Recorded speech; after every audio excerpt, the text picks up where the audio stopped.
Another new for me, a split service, and you all get the privilege of being in the smaller one apparently. So we did have a good turnout this morning, and so I know this probably feels really strange too for you, but hopefully soon we can get together, all together. But I appreciate you making this work and flexible for us, and we're trying to make sure we are being safe, not being foolish. We're trying to respect our government.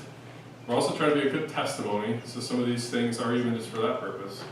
And also, my goal too, hopefully, and even shutting off the Martin seat and in there and out here and stuff like that is partly too. I'm hoping that anyone maybe who's even on the edge will know we're doing some things and would hopefully feel comfortable coming still. So we did, sanitize everything in between services as well. We're just going to sing using the screen instead of hymnals, things like that. So I appreciate you being willing to kind of toe the line with us and be flexible and patient. And it's just a joy to be able to be here together with you. Let's go ahead and pray, and then we're going to sing a song. Lord, thank you that we were able to be here together today. I know that it's been a long time since we've been able to meet together, and I'm sure there have been a lot of things happening, probably some good and some bad. Lord, help us to trust you through each of those, and now that we're able to start getting back together, help us to be able to be a church family and to interact with each other like that and share our burdens and our joys too, Lord. And I pray that today you would speak to our hearts through your word and encourage us as we're able to worship you together. In Jesus' name we pray. Amen.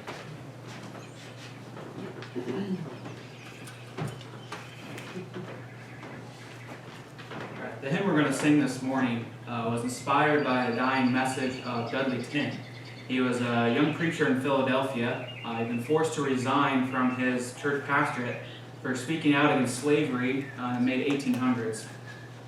In addition to starting a new church, he and several other ministers preached revival meetings at a local YMCA, and they soon began to attract thousands. This revival period is known as the Work of God in Philadelphia. In March of 1858, Ting preached a rousing sermon to 5,000 young men at the YMCA, and over 1,000 made a profession of faith.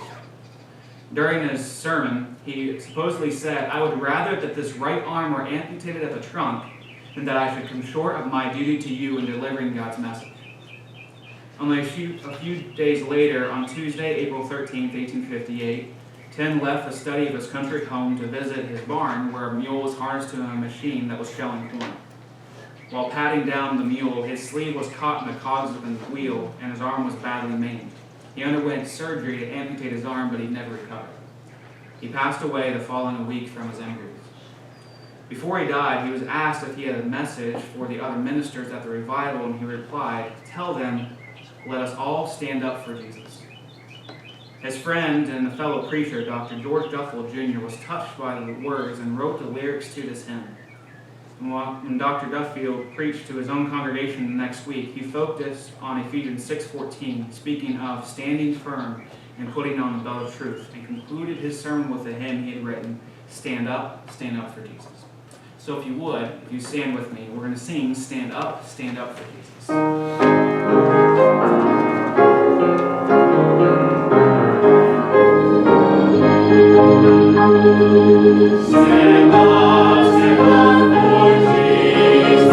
ye soldiers of the cross. The tide is royal heaven, it was the suffered loss. From victory unto victory,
is from Ephesians. If you read it with me, you're going to have to read a little extra loud today. But this passage is Paul praying for strength for the church. And we're going to be looking at Joshua again today, from Numbers chapter 14 especially, and I'm going to be trying to encourage you from God's word to be a man like Joshua, and have true faith and be encouraged, be strengthened to be that. So I think this passage is appropriate for that. So let's just read it together, Ephesians chapter 3, 14 through 21. Okay. For this cause I bow my knees unto the Father of our Lord Jesus Christ, of whom the whole family in heaven and earth is named, that he would grant you, according to the riches of his glory, to be strengthened with might by his Spirit in the inner man, that Christ may dwell in your hearts by faith, that ye, being rooted and grounded in love, may be able to comprehend with all saints what is the breadth and length and depth and height, and to know the love of Christ which passeth knowledge, that ye might be filled with all the fullness of God. Now unto him that is able to do exceeding abundantly above all that we ask or think, according to the power that worketh in us, unto him be glory in the church by Christ Jesus throughout all ages, world without end. Amen. Well, we're going to be praying for that, right? That God would be glorified through this too, and that we wouldn't look past this time, this opportunity God's given us to just consider some things a little differently. We're going to be learning a new song, and this one is The Lord's My Shepherd. It is from Psalm 23. So Diana's going to come and help me here. We're going to we'll sing it through once. We'll sing the first verse, it's 3 verses. If you feel like you can, join us on that second and third verse, and we'll hopefully, I think we'll pick this one up fairly quickly. Okay, The Lord's My Shepherd.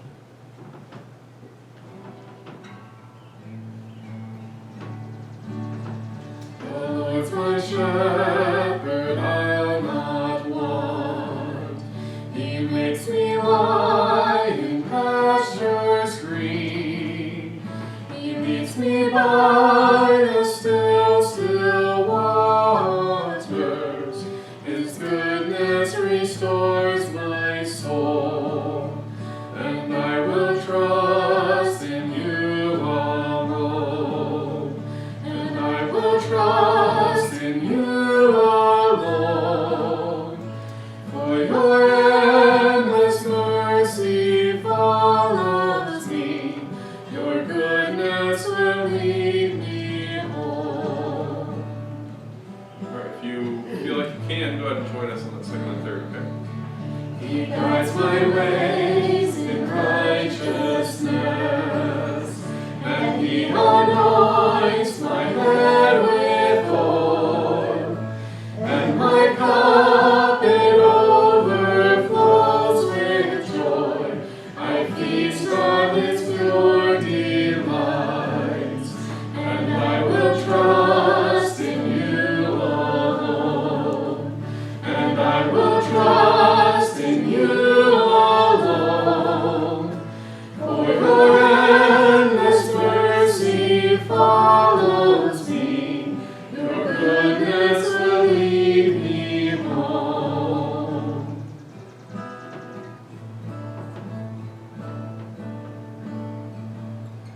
And though I walk the darkest path, I will not fear the evil one, for you are with me, and your rod and staff are the comfort I need to know. And I will trust in you alone, and I will trust in you alone. For your endless mercy follows me, your goodness will lead me home. Let's sing the chorus one more time. And I will trust in you alone, and I will trust in you alone. For your endless mercy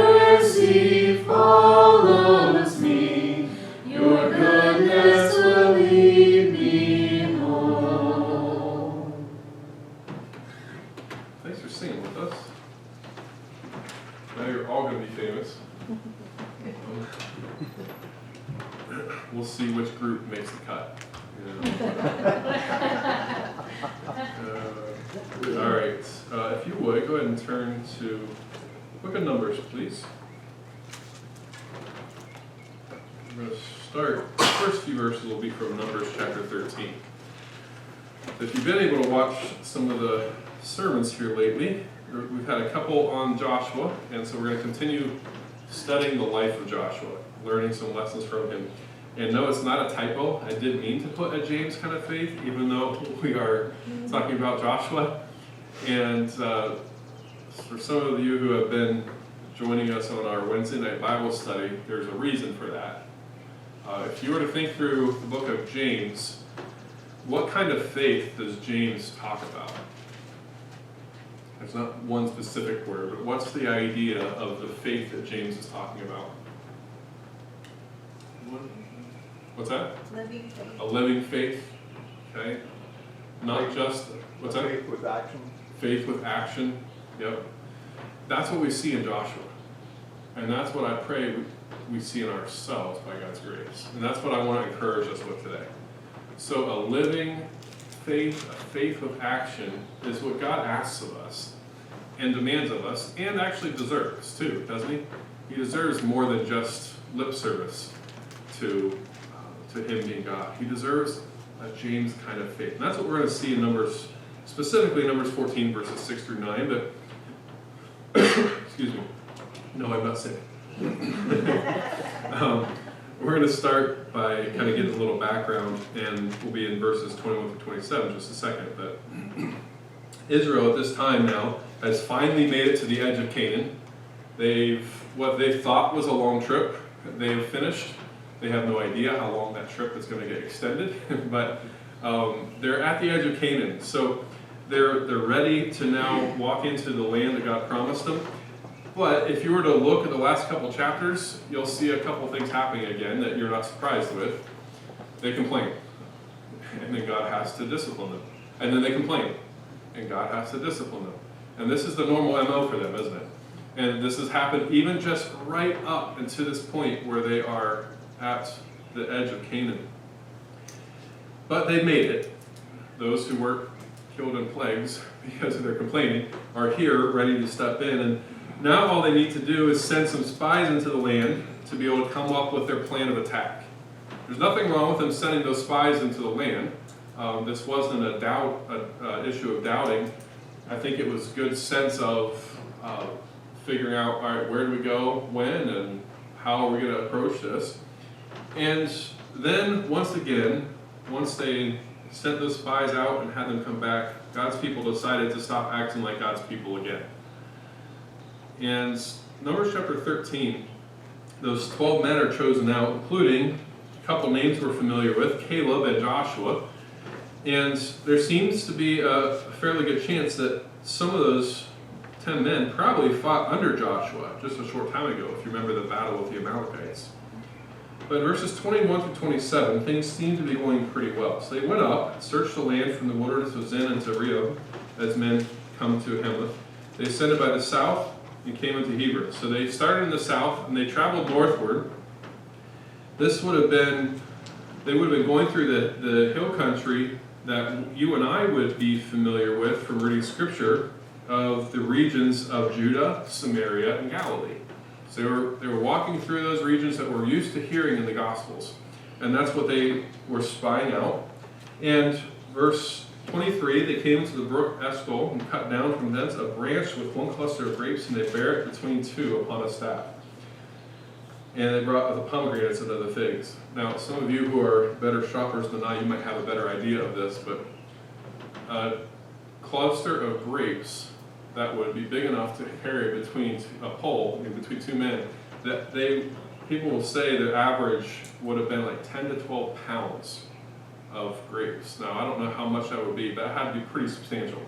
And this is what they came out with, and this is just, the reason that we're told this is it's showing how just rich and fruitful this land was, how good this land was that God was giving them.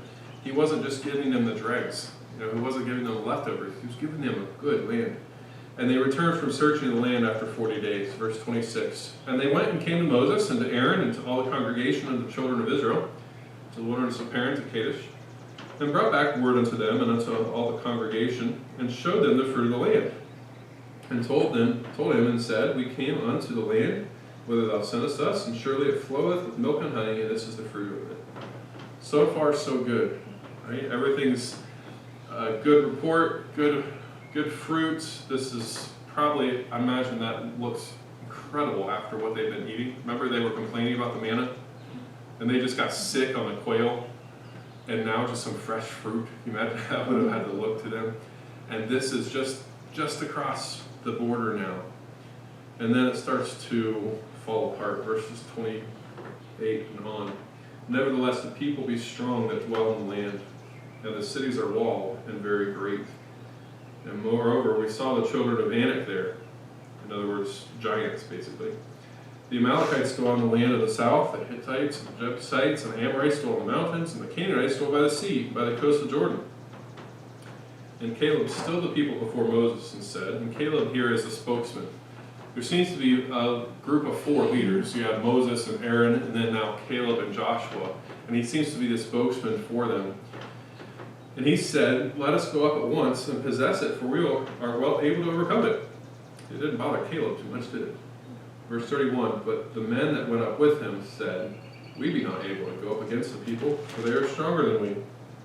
And they brought up an evil report of the land which they had searched unto the children of Israel, saying, The land through which we have gone to search it, it is a land that eateth up the inhabitants thereof. And all the people that we saw in it are men of great stature. And there we saw the giants, the son of Anak, which come of the giants, and we were in our own sight as grasshoppers, and so were we in their sight. And all the congregation lifted up their voice and cried, and the people wept that night. Have you ever told a fish story? Right? You can see it kind of described this way, right? By saying, I caught a fish and it was this big, right? You've done that before? It was actually this big, I'm telling the truth. But you can make it seem like way bigger than it is. It almost seems like that's the case here. If you notice at the beginning of their story, what they're saying is they saw the sons of Anak. They saw some of the Anakins there, some giants. By the time the end of the story was there, they were kind of giving the impression that everyone there was a giant. Right? And it almost makes me feel like they were really already trying to lead the people. We can't do this. They're bigger than us. They're stronger than us. And they were kind of adjusting their story just a little bit. Now, what if they all were that big? Would that have mattered? Should that have mattered? That's irrelevant, isn't it? Besides, what were they expecting? They were surprised by cities and strong people. That shouldn't have surprised them, because that wasn't ever the issue, but they allowed it to throw them into depression, and they were weeping. And so in verse 11 and 12, of chapter 14, I think we see an important description by God here of what is truly going on. The Lord said unto Moses, How long will this people provoke me? And how long will it be ere they believe me for all the signs which I have showed among them? What does God say the main issue is here? What is he talking to Moses about? How long is it going to be before they do what? Trust, believe, obey. How long, right? He says, all those signs, the end of verse 11, I've showed them all of these signs. What do you think all those miracles were coming across, right? That was preparation for this, and they've ignored it. How long will it be ere they believe me?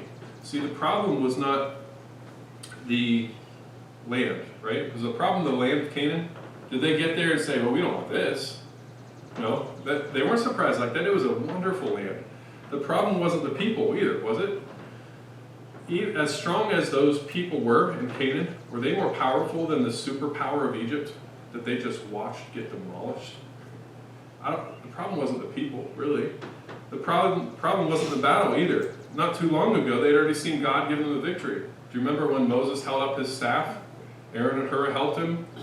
And you had basically this group of slaves who had probably never held a sword in their hand before in their life.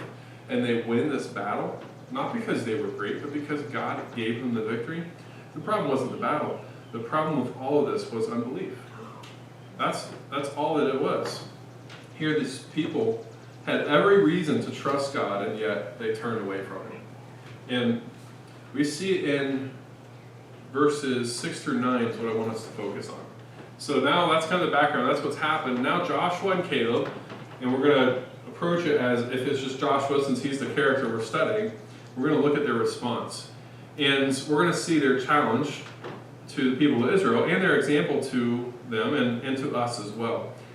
And I want us to consider, do I have a James kind of faith? This is what I want us to end up saying to ourselves. Do I have this kind of faith in my life, that I'm able to say the same things Joshua did? So let's go ahead and pray. Ask God to teach us once again from His Word, and then we'll look through these verses.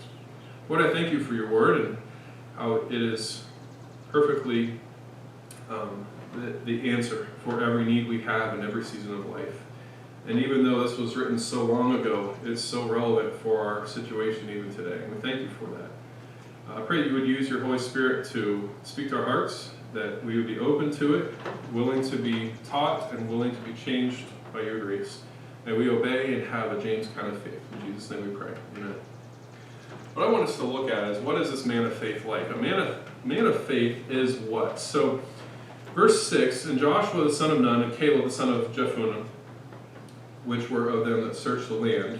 First thing, verse 6, they rent their clothes. Now this might for us just seem strange or just odd for no reason.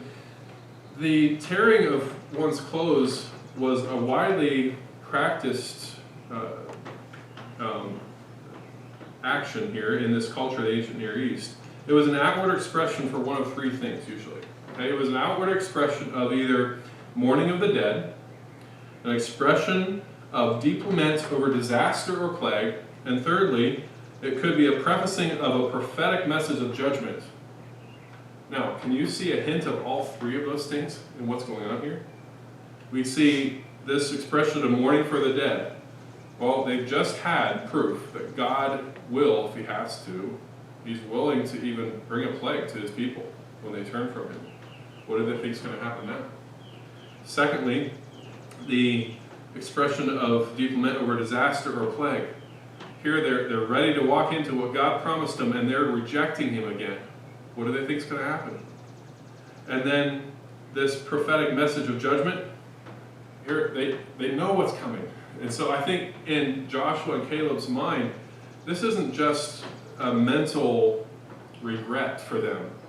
This was a true response, but also is a response that was intended to be a method of teaching even.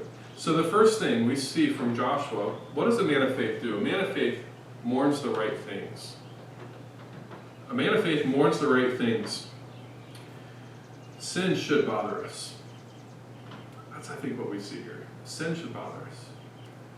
But don't we just get callous to it so much of the time? We're surrounded by it enough that we end up just getting callous to it.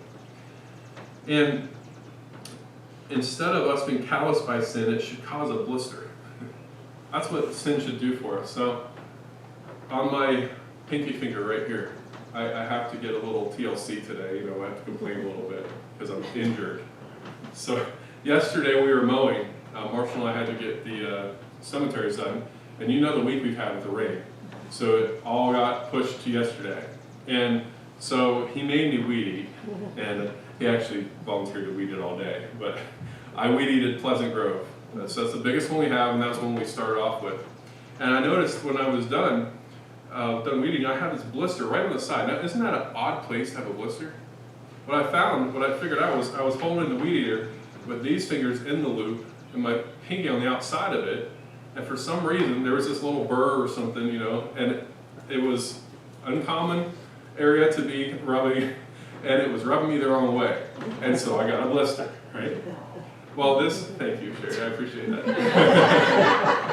I was kind of hoping to come from like my mom or my wife or something, but I'm glad you're here. I might not eat this afternoon. No, I don't know. Sherry, you cooking too? I could. Okay, all right. Well, I think what I'm trying to say with that is we oftentimes get so callous to sin it doesn't bother us anymore. You know how it is when you are working with something, whatever it is, over time. that used to hurt you no longer does. You don't even feel it anymore. And it ought to hurt us. It ought to cause us to mourn when we see sin. But as we see here in Joshua, this was not simply a grieved spirit, making you feel bad when you see it. This was actually more than that. It was a public stand against what was wrong. That's what they were doing here, and that's what we need to do. A man of faith mourns the right things. In chapter 11, verse 28, Joshua had spoken up to Moses about what he perceived was a wrong threat, a threat to his leadership. But if you were to go there, God poured out his spirit on a number of men, and they started prophesying. There were 2 men that weren't with the other group. We're not told why. But Joshua sees them prophesying, and he goes and he tells Moses, you've got to stop them, because from Moses' response, it seemed as if Joshua saw it as a threat to his leadership, which wouldn't be a surprise the way they'd been acting towards Moses. So whether Joshua was, even just didn't understand it, we don't know. We're not told a lot in chapter 11. But I think we see this attitude of he's willing to step up. He's willing to say something when it's necessary, when he feels it's necessary. And here we see that he started off by mourning the right things. Can I encourage you to be careful about exposing yourself to sin by choice? Now there are some of you that can't avoid it, right? Depending on your work situation or different situations you're in, you hear language or you're around people that are corrupt, and some of that you can't control. But when you can I encourage you to be careful about what you're surrounding yourself with? Because what happens is norms get repeated, or at least tolerated. Have you ever heard a child swear? Like a little child that shocks you, that they're barely speaking, and then they'll swear? Why is that? It's not because they're any more wicked than any other child is, it's because that's the norm for them. And so when that's what you know, what you're used to, it doesn't affect you anymore. And that's what you're going to repeat. And just because you and I feel like we're not going to repeat some things that we're exposing ourselves to, it doesn't mean we're right. We need to be careful. Would you agree that in the last, and you can fill in the blank, whether it's the last 5 years, the last 20 years, the last 50 years, has our exposure to sin changed? We're thinking through what's on TV even, completely ignoring the internet that now exists, where you have all measure of evil that can be accessed. But even just the things that you can't watch HGTV these days without seeing an immoral lifestyle promoted. And what happens? We get used to it, don't we? It doesn't bother us like it used to. Language or inappropriate relationships or dress, when we see it now, it just doesn't bother us anymore oftentimes. Can I encourage you to maybe reset a little bit? A man of faith mourns the right things. Be careful about what you're exposing yourself to when you watch, what you read, what you joke about, what you think about. Because a man of faith mourns the right things. Secondly, in verse 7, and they spake unto all the company of the children of Israel, saying, the land which we passed through to search it, it is an exceeding good land. Now this seems like just an obvious statement not worthy of stopping on, but I think it is worthy of stopping on, because, and the next point is this: a man of faith values the right things.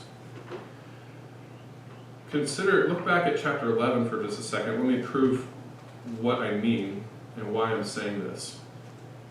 Chapter 11 and verse 4.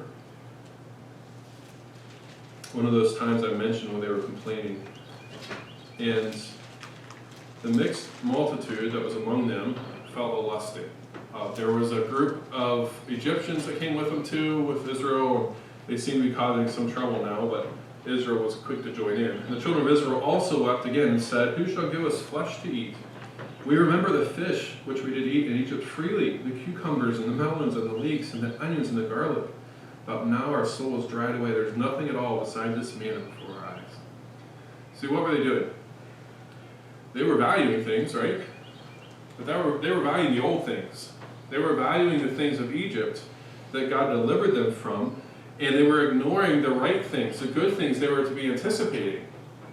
Here Joshua is reminding them this is an exceeding good land.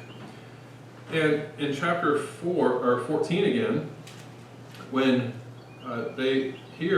they're going so far in chapter 14 as to decide to kill their 4 leaders and choose another one and go back where?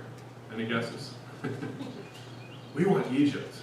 That's what they're valuing. They're valuing the bondage that they were in. That's what they're saying is worth more than what they had ahead of them. In verse 4, they said one to another, let us make a captain and let us return into Egypt. And later you see it after Joshua gives his speech. Verse 10, the whole congregation bade stone them with stones. And only the appearance of the glory of God stopped them. These people were ready to stone their leaders, choose another one, start over, and go back to Egypt. But not Joshua, because Joshua valued the right things.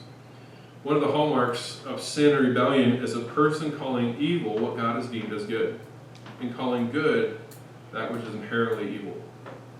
This is a part of and inherent to the life of sin or rebellion. Isaiah chapter 5, verses 20 and 21. Woe unto them that call evil good and good evil, that put darkness for light and light for darkness, that put bitter for sweet and sweet for bitter. Woe unto them that are wise in their own eyes and prudent in their own sight.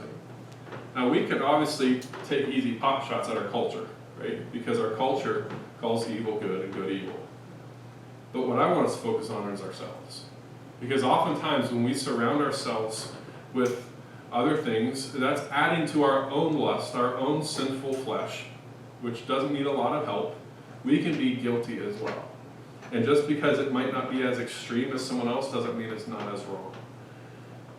Joshua, this man of faith, valued the right things.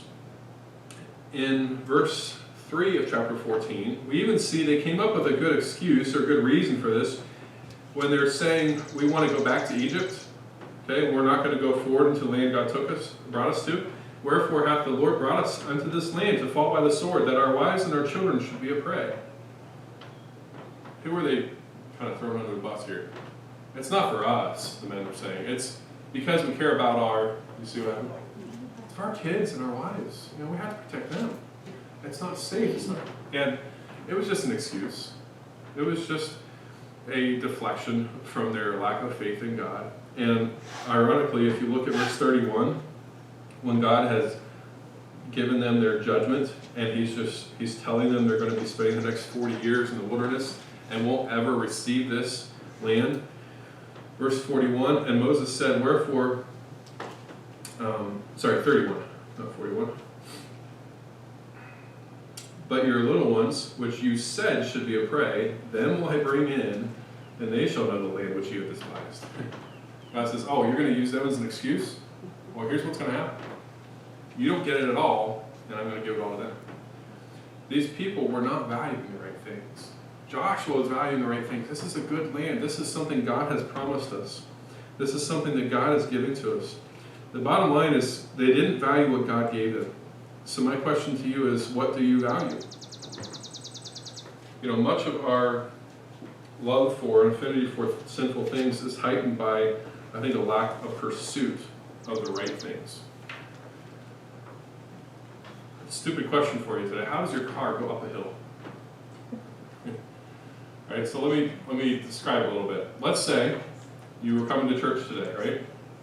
What would happen if before this, right on this last hill, before you get to church, you stopped in the middle of the road, put it in neutral, and stepped out of the car? What's happening?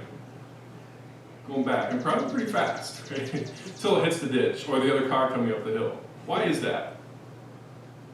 Because it's not a level piece of ground, right? It's going to roll backwards. I think that's a good picture for us. You and I, our natures are not level ground. If we're not pursuing the right thing, we're not just sitting there coasting and just being okay, maybe not great, but okay. We are sloped downhill. And as soon as we stop pursuing the right thing, we start rolling backwards.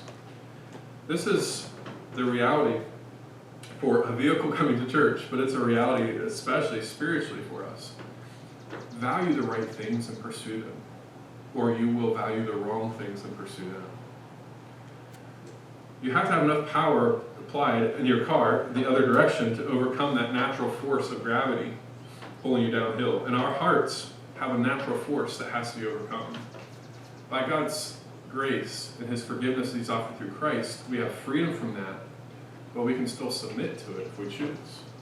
We don't have to anymore, but our natural flesh still is sloped downhill. Pursue the right things. A man of faith values the right things. Thirdly, a man of faith credits the right things. So let's look at verse 8, see what Joshua is saying here in chapter 14 and verse 8. If the Lord delight in us, then he will bring us into this land and give it us, a land which floweth with milk and honey. So, how did Joshua describe the victory that was going to come? Did he say, if we kind of practice a while and get better as an army, we'll be able to take the land? Or if maybe it's miraculously we have a little pre-Jericho walls tumbling down on these cities, and then we can take care of it? Did he say if all of a sudden the people, those giants start dying off, then we can go in? That wasn't it at all, was it? What he says is if God takes pleasure in us, if God delights in us, then we'll have everything he wants us to have. If God delights in us, we will succeed. It's not if we delight in him and we like his plan. Because Joshua probably didn't like this plan. It would have been great to have empty cities and not have to have any battles. It wasn't if the people were weak enough. The Canaanites got elevated up to a level above where they deserved, didn't they? The Canaanites were placed by the people of Israel. They were placed on a level that was above God. Because since the Canaanites are so strong, God can't give us the victory. Now, how sad is that? But Joshua, this man of faith, he credits the right things. He knows that all it takes for victory is the Lord's pleasure. That's all that's necessary here. God takes pleasure in an individual or community who evidences an intimate knowledge of him, who exercise loving kindness, justice, and righteousness, and ultimately do his will. God takes pleasure in those people. Are we those people? Are we a people that God will take pleasure in? Not are we perfect, but are we by God's grace a group of people and individuals who God will take pleasure in? To say they couldn't win was to ignore and even really reject the power and the presence of God, that God had over and over showed them. He had showed them his power, he showed them his presence. And to say we couldn't win now is to reject all of that. It was to elevate something over God himself. And I think our failure to receive victory over sin is really much the same. It's to treat that sin or that temptation as greater than God, or even as God himself. To say that temptation is something that we will get into and have to give into is giving that temptation or that sin credit it does not deserve. A man of faith credits the right things. He understands that God is the truly all-powerful. Last thing here, and we'll be done. Verse 9, Joshua says, only rebel ye not ye against the Lord, neither fear ye the people of the land, for they are bread for us. Now this makes me think automatically of maybe a sports analogy.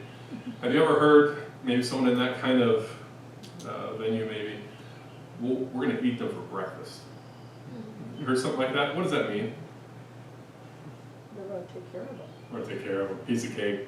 I mean, it's not even going to be a battle, right? That's what he's saying here. He's saying, oh, Canaan? Yeah, we're going to eat them for breakfast. They're bread to us. The defense has departed from them. Wait a minute. What a change in the last 5 minutes. 10 spies said they got strongholds. They got high-walled cities. Joshua says their defense has departed from them. What's changed? Really nothing, right? Are the cities the same? Are the people the same? But what's his perspective? His perspective is he fears the right thing. He doesn't fear them. He fears God. He understands that God is more powerful than any of that. They might as well not even have defenses. They're already fallen. This is what he's saying. F.B. Meyer, I had a quote on the screen earlier, and I didn't comment on it, but I wanted to have it up there just to let you take a quick look at it already. But he said this, do not look at God through circumstances, but at circumstances through God. This is what how you and I need to approach life. Don't look at God through your circumstances, because it's always going to be clouded and at least partially untrue. when we look at God through our circumstances, but rather, let's look at our circumstances through God. You and I need to remember that the strength of sin has been broken. So, believer, just escape it. What are we told will happen when we resist the devil? He will what? Flee. Flee from you. Is it because you're stronger than the devil? No. It's because if the Lord delight in us, then we will have what God promised, right? We'll have victory. It's not because we're stronger, it's because Jesus Christ is stronger. It's because sin's defense has already been taken from it at the cross and at the empty tomb. So are you one of God's children? Then if you are, by God's grace, then live like it. Be a man of faith. Be a woman of faith. Because you can say this with me too, can't you? Greater is he that is in you than he that is in the world. If that's true, then let's live like it. Let's be men and women of faith. Is God demand of you hard right now? Maybe it's your situation in life and it's difficult. Okay. That's not a surprise, right? But let's be a man or a woman of faith. Let's trust God. Let's fear the right things. This is a long description, but if you think about it, I think it really pictures Joshua really well, and I hope it pictures us. A true servant of God is one who believes in God and trusts his word implicitly. That was Joshua, wasn't it? God said he's going to give this to us. It doesn't matter what it looks like. The true servant of God is one who speaks of God and for God, words of deliverance and hope to the people. Isn't that Joshua? You're saying, guys, come on. No, don't turn away. We can do this because God's here. God will do this for us. And lastly, a true servant of God is one who carries out the will of God, even in the face of a world that denies and defies him. See, Joshua was willing to say, no, this is right. This is what we should do. Even though it's at most, it seems like 4 against 1.5 million. I mean, even if it was just a 2 against 12, or 2 against 10, not great odds. You and I cave to way less than that, oftentimes. A true servant of God is one who's going to stand like this. So, what do we need to do? We need to remember, right? Isn't that part of Israel's problem all along here? They just kept forgetting God. They forget what God has done for them already. Israel is a good picture of salvation. And if you picture the Exodus as that salvation decision, that salvation experience, and then once they're saved, they're heading to Promised Land, right? Are they there yet? No. Are you and I there yet? If you're saved, are we to the Promised Land yet? What's our Promised Land? Heaven. Heaven, right? And we're not there yet. And so what has to happen in the meantime? We have some difficulties that God brings us to. Why? To teach us, to grow us, to show us himself, to show us his power and presence are there. And oftentimes we act like Israel too, where we doubt his power, his presence. We start loving the wrong things. We start looking back even to our Egypt and saying, man, that was pretty good. Or look at those Egyptians that are around me. Man, they've got it pretty good. We forget to value the right things. Let's be men and women of faith. Let's be a body of believers and individual believers who fear the right things. Don't fear what's already been beaten on the cross.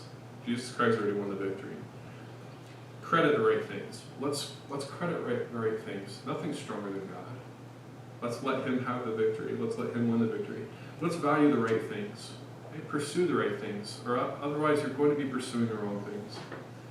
And let's make sure we're mourning the right things as well. It's easy to get calloused. Let's be sensitive to sin. Let's not forget, this is life and death. No, this is eternity. This is honor, the honor of God himself. He deserves to have people who live like he has saved us, live like he has changed us. Let's pray. Lord, I thank you for your word again. Thank you that you have taught us once more. And I pray that you would now, as your Spirit has taught us, now we ask that you would empower us to live as true servants of you. help us to be a man of faith like Joshua, Caleb. Help us to be willing to do the right thing, and to, even if we're outnumbered. And Lord, we know that what you have promised us are good things. Help us to anticipate them. Help us to look forward to them. Help us to trust you when we can't see. And help us remember that your power and your presence is always there. And because of Jesus Christ, we truly do already have the victory. So let's live. Help us to live like it, Lord. Thank you for our time together today. Thank you that we're able to be back in part. And I pray you continue to give us wisdom in the days to come, and help us to have, each one of us to have faith. I know that Satan would love nothing more than to allow problems to arise, especially at a time when we're apart and a lot of things have transpired. I know that Satan would love to wear us down and to get us to turn from you. Help us to, with a whole heart, turn to you and love you and serve you. Remember what you've done, and to trust you for what you will do. In Jesus' name we pray. Amen. Let's go ahead and finish with just one verse, because I'm 2 minutes over already again. I was about that closest in the first service too, but there's a song that you don't have in your hymnal, since you don't have hymnals, but may the Lord find us faithful. Let's just sing that last verse in closing. I think it's a good prayer for us. Lord, would you, that the Lord would find us faithful in serving him.